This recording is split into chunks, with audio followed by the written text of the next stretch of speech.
Oke, sebelum nonton, jangan lupa like, comment, share, and subscribe. Dan tekan tombol loncengnya agar kalian selalu mendapatkan notifikasi video terbaru dari saya.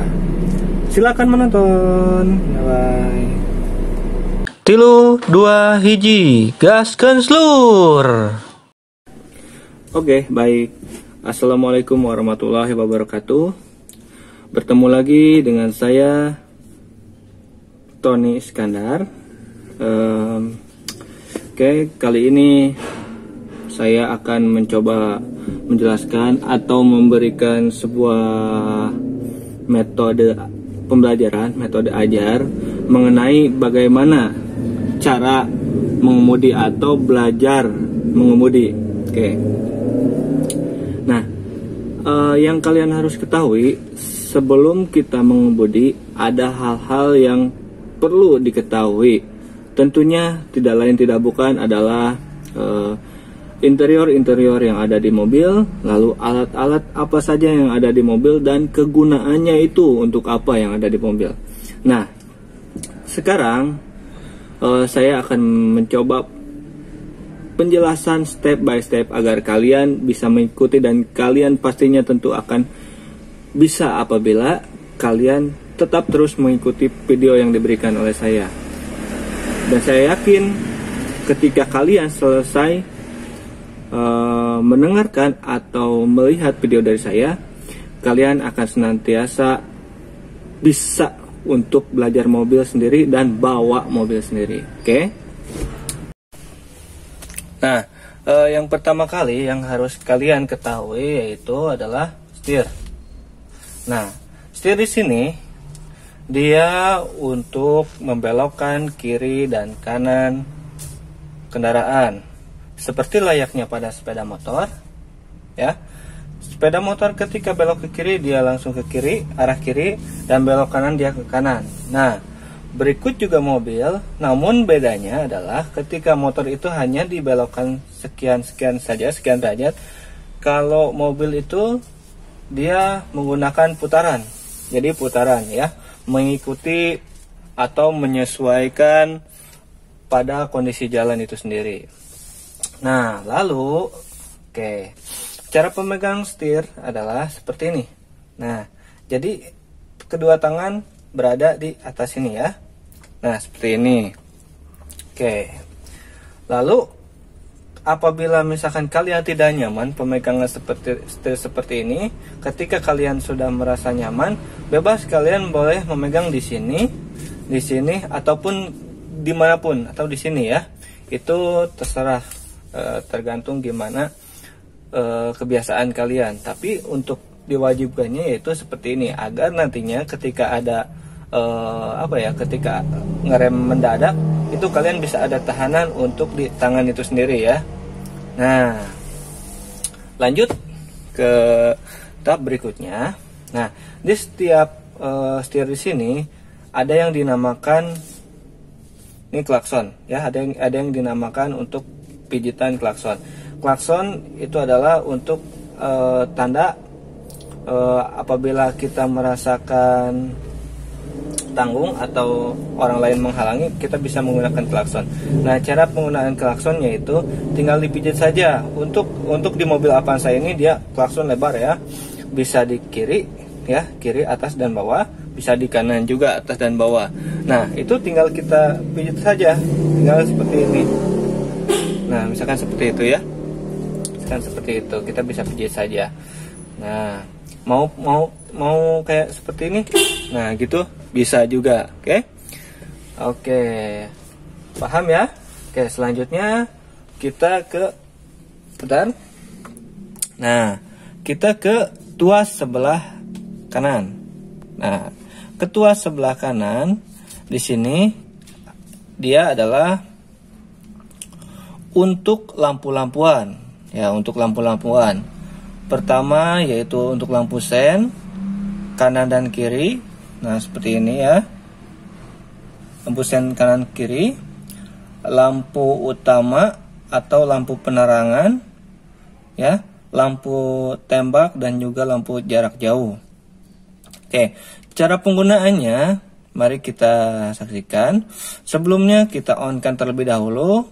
Nah, nanti untuk memasukkan kunci nanti kita jelaskan ya. Pertama kita dari atas dulu, dari setir ke tuas-tuas lainnya. Nah, misalkan kita nyalakan terlebih dahulu. Nah, seperti ini. Terlihat bahwa indikator sudah menyala ya. Nah, ketika seperti itu, kita bisa melakukan uji coba bagaimana menyalakan sen dan lampu-lampu ya. Oke, kita coba. Nah, untuk rating atau sen kanan, yaitu kita tinggal klik ke bawah ya, pijit ke bawah seperti ini. Bisa seperti ini, bisa pakai telunjuk aja, misalkan kayak gini. Nah, dia akan senantiasa indikator itu muncul sen kanan. Nah, lalu kita coba untuk sen kiri, yaitu kebalikannya daripada sen kanan. Nah, seperti itu ya, daripada sen kanan. Nah, indikatornya juga dia menyala. Oke, lanjut kita ke lampu. Nah, untuk menetralkan kembali, kita ke bawah sedikit. Nah, seperti itu ya. Oke, lanjut. Kita untuk menyalakan lampu. Nah, ini lihat ada di ujung seperti ini ya. Untuk menyalakan lampu tinggal kita putar ke depan ya, 1, 2. Nah, 2 kali penayangan atau 2 kali nyala ya untuk di mobil ini. Nah, untuk pertama kali 1 klik itu untuk lampu senja ya, untuk lampu senja. Lalu untuk kedua kali, nah itu adalah untuk lampu penerangan. Oke, dan di sini akan nyala ya, akan nyala nantinya. Muncul seperti itu ya penerangannya. Nah, lalu ketika kita mau dim atau lampu tembak, kita bisa ngangkat ke atas seperti ini. Nah, akan ada indikator biru di depan situ ya. Oke, di depan situ. Nah, lalu untuk lampu jauh kita bisa dorong kebalikannya dari arah lampu tembak tersebut yang tadi ya, kita dorong ke bawah. Nah, dia akan standby secara otomatis, akan menyala untuk lampu jauh. Nah, lampu jauh itu digunakan pada saat jarak pandang kita pendek atau pada saat kita dalam posisi di jalanan yang benar-benar sepi dan minim penerangan. Nah, seperti itu ya. Oke, paham sampai sini? Nah, oke, kita matikan saja. Nah, untuk nanti apabila ada pertanyaan dan lain sebagainya, ya, dan lain sebagainya, itu bisa ditanyakan di kolom komentar. Oke, lanjut kita ke tuas sebelah kiri. Nah, tuas sebelah kiri, agak ini ya.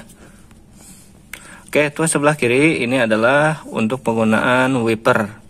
Wiper kalau di bahasa Indonesianya itu adalah pengelapan pada kaca ya.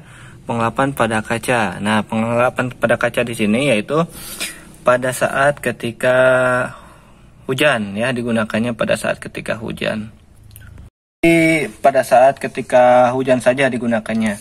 Nah, apabila ketika tidak hujan itu tidak boleh digunakan atau tidak boleh digerakkan ya untuk wipernya itu atau pengelapan kacanya itu, karena nantinya akan menyebabkan atau mengakibatkan lecet pada kaca ya, akan mengakibatkan lecet pada kaca. Nah, sebaiknya sebelum untuk melakukan pengelapan, apabila dalam keadaan yang memang tidak hujan, sebaiknya alangkah baiknya itu dapat menggunakan air terlebih dahulu dengan cara, yaitu kita menekan tuas ini ke atas. Nah, seperti ini ya. Oke, seperti ini. Nanti dia otomatis akan muncul air secara sendirinya. Oke. Dan akan bergerak satu kali gerakan. Nah, untuk ke depan seperti itu, dia pergerakan satu kali ya. Dikala hujan hanya gerimis saja. Nah, untuk bagian ke bawah, Nah, ke bawah itu pergerakan secara terus-menerus, tapi dia pelan ya, atau bisa dijeda dulu terlebih dahulu. Nah, apabila makin ke bawah itu semakin kencang. Nah, semakin ke bawah itu semakin kencang ya. Oke, kita normalkan kembali. Nah, untuk masalah wiper di sini ini memang penting tidak penting juga. Kenapa? Karena kalau misalkan digunakan itu pada saat hujan aja gitu, pada saat misalkan kalau untuk sekarang itu di sore hari ya, selalu hujan gitu ya, seperti itu. Nah, untuk seperti ini gampang lah, bisa dicoba-coba ya, karena memang untuk di jalan atau penggunaan di jalan raya ini juga tidak terlalu dipentingkan kalau misalkan tidak hujan ya, dan kalau misalkan tidak kotor si kacanya itu. Oke, paham ya? Di sini kita lanjut. Nah, untuk interior sebelah sini, ini adalah interior hanya untuk tambahan saja, seperti untuk menyalakan audio, untuk menyalakan AC, dan juga di mobil ini dia bisa untuk menyalakan lampu hazard atau lampu tanda hati-hati ya. Nah, ini dia untuk lampu tanda hati-hati. Oke, tinggal diklik di sini, dia akan muncul seperti ini. Nah, gitu ya. Nah, oke, paham ya sampai situ? Oke, kita langsung ke bagian-bagian yang lainnya. Nah, untuk bagian di sini ini ada L, R, dan mirror ya. Ini adalah alat pengatur untuk kaca spion kiri dan kanan. Bagi kalian yang belum mengetahui, ini adalah sebelah kiri yaitu left, dan R yaitu untuk sebelah kanan ya, right ya.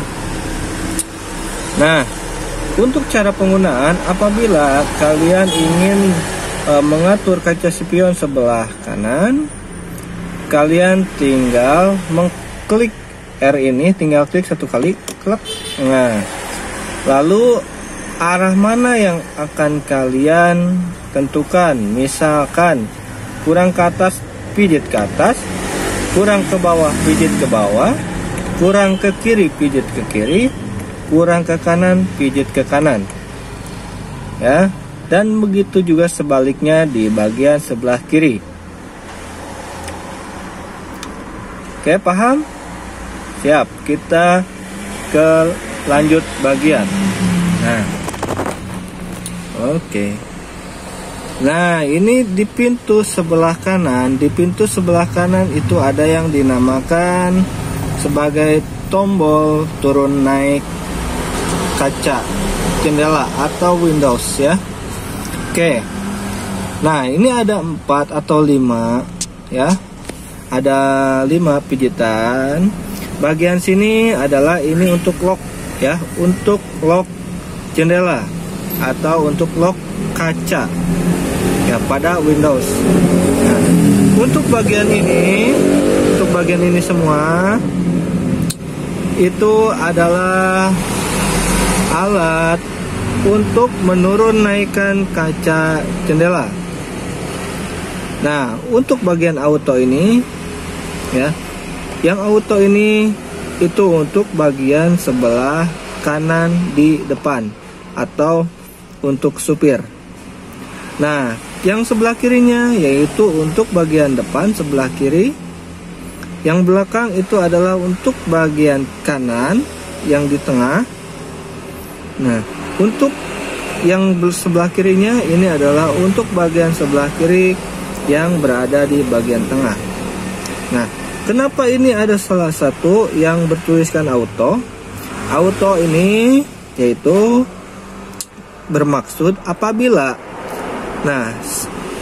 central lock ini apabila digunakan, nah dia masih bisa diturun naikkan ya, masih bisa diturun naikkan.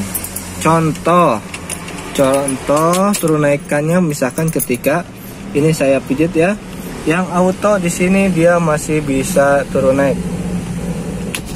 Nah, masih bisa turun naik seperti itu ya. Nah, apabila yang sebelah kirinya itu tidak bisa diturun naikkan, misalkan saya pijit ya, saya pijit di sebelah sini tidak akan bisa turun naik. Nah, seperti itu. Oke, paham ya sampai situ? Oke, kita lanjut. Nah, kita lanjut ke bagian penting lainnya. Ke bagian penting lainnya yaitu ini yang dinamakan rem tangan atau bahasa Inggrisnya handbrake ya. Mohon maaf kalau misalkan bahasa Inggrisnya tidak terlalu bagus ya. Oke, kita langsung saja ke tutorialnya. Nah, cara penggunaan daripada rem tangan di sini yaitu kenapa rem tangan bisa tersedia atau bisa ada di setiap mobil, yaitu rem tangan seperti layaknya pada sepeda motor ya. Rem tangan digunakan ketika mobil dalam keadaan benar-benar berhenti. Misalkan dalam keadaan sedang parkir ya, berhenti lama, atau pada saat di lampu merah. Nah, rem tangan ini wajib halnya digunakan ya. Karena fungsi daripada rem tangan ini seperti layaknya pada standar di sepeda motor. Nah, apabila kendaraan bermotor itu tidak di standar lalu ditinggalkan, otomatis sepeda motor akan mengalami yang namanya jatuh ya. Nah, sama halnya seperti pada kendaraan roda 4 atau kendaraan mobil. Apabila rem tangan ini tidak ditarik tuasnya, maka apabila mobil ditinggalkan, maka mobil akan mundur atau maju secara sendirinya dan akan membahayakan bagi orang lain di sekitar ya, karena dia akan mundur tanpa adanya pilot atau supir. Nah, cara menggunakannya gimana sih? Itu kan. Nah, cara penggunaan daripada rem tangan di sini yaitu tinggal untuk menurunkan ya. Ini karena ini dia udah ngerem, jadi untuk menurunkannya itu adalah tinggal angkat dikit tuasnya lalu pijit ke bawah kan sampai mentok. Nah, sampai mentok ya, sampai bawah ya. Nah, kalau untuk mengangkatnya dia tidak perlu dipijit ya, tinggal langsung angkat aja. Nah, seperti itu, langsung angkat aja ya. Oke, paham ya? Oke, saya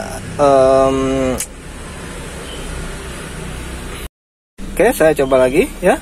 Untuk menurunkan yaitu tinggal angkat sedikit lalu pijit lalu ke bawah. Nah, seperti itu. Lalu untuk naikkan tinggal diangkat, tidak perlu dipijit, langsung diangkat. Nah, seperti itu. Oke, paham sampai situ? Kalau misalkan ada yang tidak paham atau yang merasa keberatan, silahkan tinggalkan komentar di bawah. Oke. Nah, lalu kita ke bagian ini, ke bagian tuas pengoperan ya. Nah, lihat. Nah, ini ada nomor-nomornya ya. 1, 2, 3, 4, 5 dan mundur. Oke. Pada umumnya untuk setiap mobil manual keseluruhan ada 6 transmisi. 5 transmisi yaitu untuk maju ya. Lalu 1 transmisi yaitu R itu untuk mundur. Nah, paham? Oke, sekarang kita lanjut cara pengoperan. Nah, cara pengoperan di sini yaitu sangat mudah sekali ya.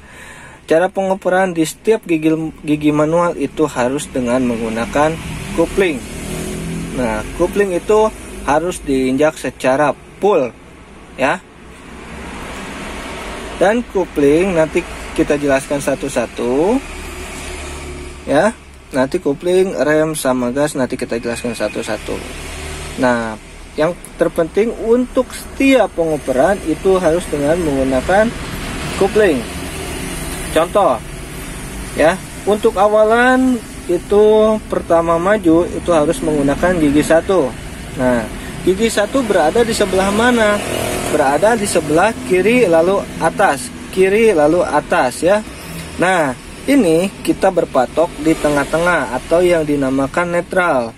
Netral itu adalah di antara 3 sama 4. Nah, di sebelah sini ini yang dinamakan netral. Netral itu jadi tuas pengoperan itu bisa luas ke kiri dan luas ke kanan. Nah, gitu ya. Nah, lalu bagaimana ketika kita mau memasukkan gigi 1? Masuk gigi 1 sangat mudah sekali, kita ikuti alurnya. Kita dorong ke kiri ya. Kiri. Nah, kiri sini lalu ke depan. Ini sudah masuk dia gigi 1. Ya, paham ya? Nah, untuk masuk ke gigi 2 yaitu kita tinggal mendorongnya ke sebelah kiri lalu langsung 2 kali ke belakang. Itu cara langsung ya.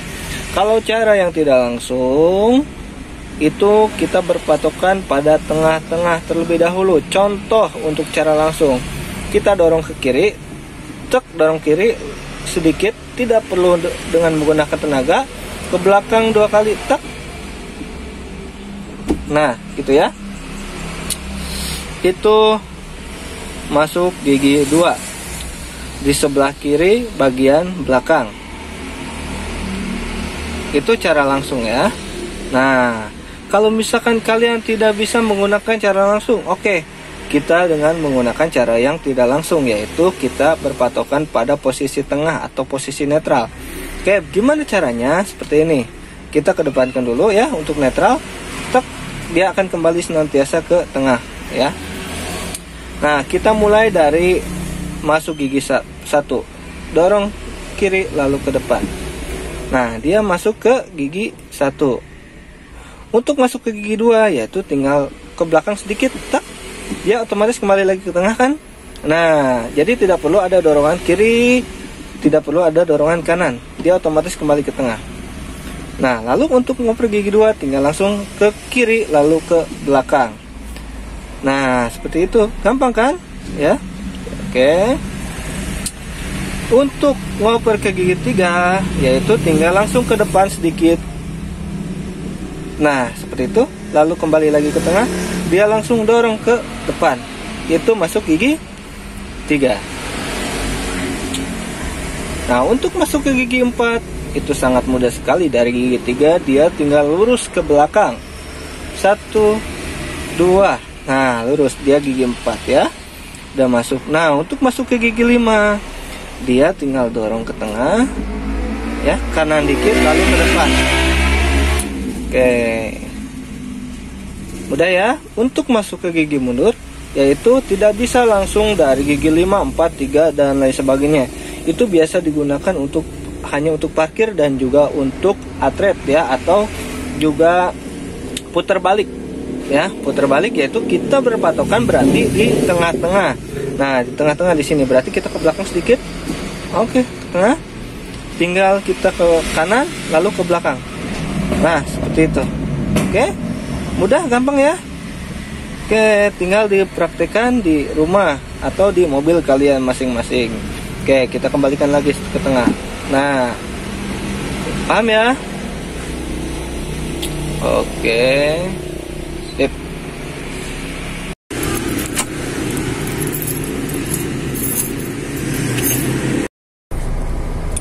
Nah, seperti yang tadi sudah saya katakan, untuk pengoperan ya, untuk pengoperan gigi itu harus dengan menggunakan kopling. Nah, disinilah letak daripada kopling tersebut. Oke, kita jelaskan. Nah, di sini ada 3 pedal yang diinjak oleh kaki. Nah, kenapa 3 pedal sedangkan kaki kita ada 2? Nah, gitu jadi pertanyaan ya. Nah, kenapa seperti itu? Nah, bagian sebelah kiri, sebelah sana, itu yang dinamakan kopling. Bagian yang sebelah tengah itu yang dinamakan rem. Dan bagian yang paling kanan itu adalah gas. Oke, paham ya? Nah, cara menggunakan kopling yaitu tinggal dipijit saja secara langsung oleh kaki kiri. Nah, oleh kaki kiri seperti itu ya. Sedangkan rem dengan gas itu oleh kaki kanan. Jadi fungsinya kaki kanan itu double antara rem dan juga gas. Nah, gitu ya. Nah, sekarang kita cara penginjakan. Cara penginjakan daripada kopling yaitu tinggal kita langsung injak saja secara langsung ya. Nah, seperti ini. Tapi untuk pelepasan dia diurut. Tumit atau bagian belakang kaki itu tidak boleh ngangkat pada saat pengangkatan. Nah, seperti ini. Nah, itu tuh ya. Jadi, nah, kita deketin ya. Oke, nah seperti ini. Jadi pada saat kopling diinjak, nah, kopling diinjak ya. Pada saat kopling diinjak, dia diangkat dengan menekukkan kaki tengah aja. Nah, seperti ini. Tuh. Jadi pedal itu mengikuti ke arah belakang. Nah, tumit diam. Ya. Tidak boleh seperti ini. Nah, tidak boleh seperti ini. Tumit ngangkat tidak boleh. Apalagi ke belakang seperti ini ya. Itu tidak boleh. Jadi enaknya seperti ini. Nah, itu. Oke, paham? Paham ya? Nah, lalu ke rem sama gas. Nah, rem sama gas itu cara penginjakannya diurut ya. Diurut. Jadi diurut seperti ini. Nah. Gini ya. Nah, diurut. Nah, jadi tidak boleh seperti itu. Nah, tidak boleh ya. Jadi harus diurut, benar-benar diurut. Nah, sedangkan pas ketika pengangkatan dia langsung tek. Nah, gas juga seperti itu, dia langsung tek. Nah, gitu ya. Dia paham? Nah, rem bisa pengangkatannya itu bisa 2 tipe ya, bisa langsung, bisa tidak langsung juga atau diurut. Menyesuaikan dengan kondisi di jalannya itu sendiri. Oke, paham? Nah, oke, ini rem, ini gas ya, diinjak oleh kaki kanan. Paham ya sampai situ? Oke, kita lanjut ya setelah paham. Nah, bagi kalian yang ingin menyalakan mobil namun belum bisa sama sekali berkendara, tidak jadi masalah, tidak jadi persoalan apabila kalian ingin menghidupkan atau memanaskan mesin saja. Nah, beginilah caranya, yaitu untuk menghidupkan sebuah mesin mobil. Oke, check it out. Nah, pertama kita ambil dulu kunci ya, lalu kita masukkan ke sini. Nah, masukkan, set ya, kita putar ke arah seperti arah jarum jam. 1, kedua. Nah, setelah on seperti ini. Nah, dia akan muncul indikator seperti berikut ya. Nah, setelah itu lalu kita starter masih tetap di kuncinya. Nah, ini ada tulisan start ya. Nah, berhubung mobil ini menggunakan tombol ya, jadi kita menggunakan tombol untuk starternya. Lalu kita klik saja. Nah, otomatis mobil akan hidup. Dan RPM, nah RPM bagian sini dia akan langsung menuju ke angka 1. Oke, nah setelah itu mobil boleh ditunggu lalu dipanaskan ya, kisaran 5 menitan. Oke, mungkin itu saja.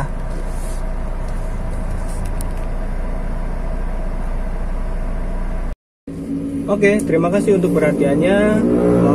Semoga kalian cepat bisa untuk belajar mobil, semangat dan pantang nyerah ya. Semoga saya doakan ketika kalian belajar mobil itu cepat bisa ya. Dan kalau misalkan kalian ingin belajar mobil, silahkan datang ke tempat kursus ya, yang berada di alamat sini di bawah. Itu kursus setir Trijaya yang ada di Sumedang dan diinstruktur langsung oleh saya sendiri.